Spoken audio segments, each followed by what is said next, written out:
자, 한 주간 이슈를 살펴봅니다. 뉴스토파 보기 김선화 변호사와 함께합니다. 안녕하십니까? 안녕하십니까? 네. 자, 영화 도시 전주가 좀 삐걱대는 소리가 들리고 있습니다. 지역 영화인들이 전주 영상위원회 운영 방식에 반발하면서 기자회견을 가졌습니다. 어떤 내용입니까? 네, 그렇습니다. 전주시는 글로벌 영화 도시를 만들겠다며 대규모 촬영 스튜디오와 관광 자원 개발 사업을 추진하고 있습니다. 하지만 정작 오랫동안 전주에서 영화를 만들어 온 지역 영화인들은 큰 소외감을 느끼고 있습니다. 화려한 간판은 있는데 그 속은 텅 비어 있다라는 불만이 나오고 있습니다.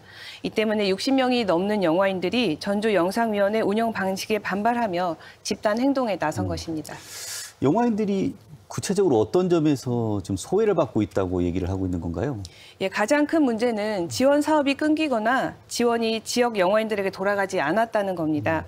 예를 들어 지역 영화인들이 꾸준히 참여했던 시나리오 기획 개발 지원 사업이 갑자기 없어졌습니다. 좋은 평가를 받던 사업을 왜 없앴느냐라는 목소리가 나오고 있는데요. 더구나 전주영상위원회는 매년 10억 원가량의 보조금을 받고 있는데 정작 그 혜택이 지역 영화인들에게 돌아가지 않는다는 게 가장 큰 불신을 낳고 있습니다. 저희 전주영상위원회가 이게 어떤 기관이고 지원금의 운영 방식 어떻게 운영이 되는 겁니까? 예, 전주영상위원회는 전주시장이 위원장을 맡고 있고 매년 전주시와 전북도로부터 약 10억 원의 보조금을 받아 영화 제작과 영상 산업을 지원하는 기관입니다. 이 예산은 시나리오 개발, 제작 지원, 촬영 인프라 확충 등에 쓰여야 하지만 지역 영화인들은 실제 혜택이 자신들에게 돌아오지 않는다고 지적합니다. 특히 장편 영화 제작 지원 사업에서는 주소만 전북에 둔 제작사가 선정이 됐고 막상 감독과 주요 인력은 외부 출신인 경우가 있었는데요. 이 때문에 결국 지역 영화인들은 간판만 영화의 도시일 뿐 우리는 여전히 들러리라며 불만을 터뜨렸습니다. 저희 지역 영화인들 어떻게 대응하고 있고 전주시는 어떤 답변을 내놓고 있습니까? 예, 지역 영화인들은 우리가 전주를 영화의 도시로 함께 키워온 주인공들인데 왜 배제되느냐라며 공동 성명을 냈고 그 심사 과정과 운영의 투명성을 요구했습니다. 전주시는 참여 방안을 검토하겠다라는 입장을 밝혔지만 구체적인 대책은 아직 없습니다.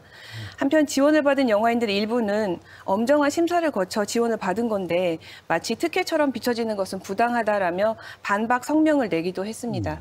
따라서 앞으로는 지원금 대상 선정 과정이 치우침 없이 공정하게 이루어지고 그 결과가 투명하게 공개되는 것이 무엇보다 중요하다는 지적이 나오고 있습니다. 예, 전주는 매년 열리는 국제영화제를 비롯해서 전북 독립영화제도 매년 개최하고 있고 한국영화촬영소 등 영화 역사 속에 중요한 기반을 지닌 도시입니다. 이제는 화려한 계획보다는 지역 영화인들과 함께하는 진짜 영화 도시가 되어야 한다는 목소리가 높습니다. 자, 두 번째 이야기입니다. 전주에서 한 경찰관이 성추행 혐의로 기소된 뒤 파면이 됐습니다. 근데 정작 법원에서는 무죄가 나왔어요. 어떤 사건입니까? 예, 전주 완산경찰서에서 있던 사건인데요. 소속 경찰관 A씨가 작년 11월 여성 피해자를 검찰로 호송하는 과정에서 신체 일부를 만지고 입맞춤을 했다라는 강제추행 혐의로 기소됐었습니다. 사건 직후 A씨는 구속됐고 언론에도 크게 보도되면서 사회적 파장이 일었습니다. 이후 재판이 진행되는 과정에서 경찰 징계위원회는 올해 4월 A씨에게 파면 결정을 내렸습니다. 즉 법원의 판단이 내려지기 전에 조직 내부에서 중징계가 먼저 집행된 겁니다. 이러한 결정은 내부 이미지 관리 차원이라는 비판과 함께 논란을 불러왔습니다. 이 무죄가 선고가 됐는데 이 핵심 쟁점이 있었을 것 같아요. 어떤 부분에서 문제가 됐었던 건가요? 예, 지난달 7월에 전주지방법원 형사 제3단독은 A씨에게 무죄를 선고했는데요. 재판부는 피해자의 진술이 여러 차례 바뀌어서 일관성이 없고 또 진술 내용 가운데 상식적으로 납득하기 어려운 부분이 있다고 지적했습니다. 이에 따라 범죄 사실을 증명할 증거가 부족하다는 이유로 무죄가 선고된 겁니다. 즉 피해자 진술의 신빙성이 무너진 것이 판결의 핵심 근거였습니다. 자, 공무원들도 이제 징계할 때 무죄 추정 원칙 당연히 적용이 될 건데, 자, 재판 결과도 없이 파면을 했어요. 이게 경찰 조직 특성상 그런 건가요? 어떻습니까? 예, 무죄 추정의 원칙은 헌법에 규정된 기본권으로 유죄 판결 확정 전까지는 피해자를 무죄로 보아야 한다는 원칙입니다. 공무원 징계 절차에서도 마찬가지로 무죄 추정 원칙이 존중되어야 합니다. 그런데 경찰 조직은 범죄를 예방하고 수사하는 기관이다 보니 높은 도덕성과 신뢰 유지가 필수입니다. 그래서 성범죄 같은 중대한 이런 혐의가 제기되면 재판 결과를 기다리지 않고도 징계를 내릴 수 있는 구조가 존재합니다. 하지만 이로 인해서 개인의 권리가 침해되고 무죄 추정 원칙과 충돌한다는 점에서 지속적인 법적인 또 사회적인 논란이 제기되고 있는 것입니다. 이분 여전히 지금 파면 상태일 거 아닙니까? 예. 복직은 가능한지 궁금합니다. 예, 그렇습니다. 무죄가 선고되었지만 A씨는 아직 파면 상태입니다.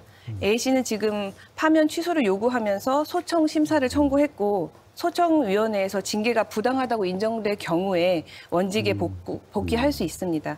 다만 이번 사건에서 검찰이 1심 무죄 판결에 불복해서 항소한 상태라서 항소심 재판 결과에 따라 파면 취소 여부와 복직 가능성 역시 달라질 수 있습니다.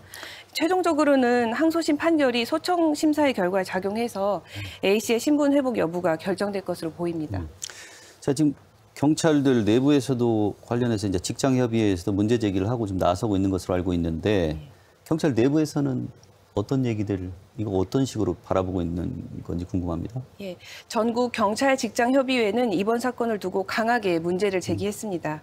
협의회는 경찰의 징계 관행은 조직의 이미지를 우선시해 개인의 권리를 과도하게 제한하고 있다며 증거의 다툼의 여지가 있었음에도 재판 결과를 기다리지 않고 파면이라는 중징계를 내렸다라고 비판했습니다. 특히 무죄 추정 원칙이 경찰 내부에서도 반드시 지켜져야 한다는 점을 강조하며 기소만으로 중징계가 내려지는 현행 구조를 반드시 개선해야 한다고 주장했습니다. 반면에 전북경찰청 측은 해당 경찰관에 대한 징계는 소속서에서 규정에 따라 적법하게 진행된 것이고 고의로 그 시기를 조정한 것은 아니다라고 설명했습니다. 자, 경찰 이야기 하나 더 해보겠습니다. 지난 8월 4일이죠. 압수수색 도중에 피의자가 극단적인 선택으로 숨진 사건이 있습니다. 이거 매우 드문 일 같은데 자, 구체적으로 어떤 내용인지 좀 전해주시죠.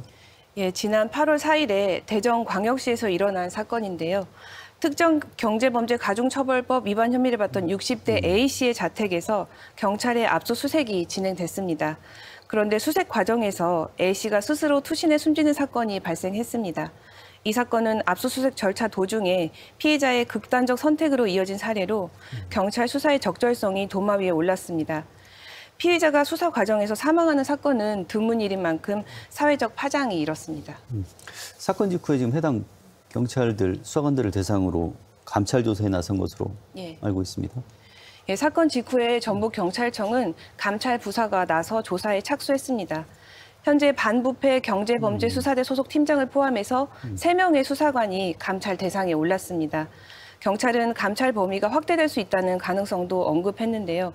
이는 단순한 개인 과실 차원을 넘어서 조직 차원의 절차 준수 여부를 점검하려는 의도로 보입니다. 지금 감찰 조사의 핵심 내용들은 어떤 내용이 됩니까? 예, 감찰의 초점은 압수수색 과정에서 안전 관리가 제대로 이루어졌는지 여부입니다. 경찰관들이 피해자의 위험 행동을 사전에 예측하고 차단할 수 있었는지가 핵심입니다.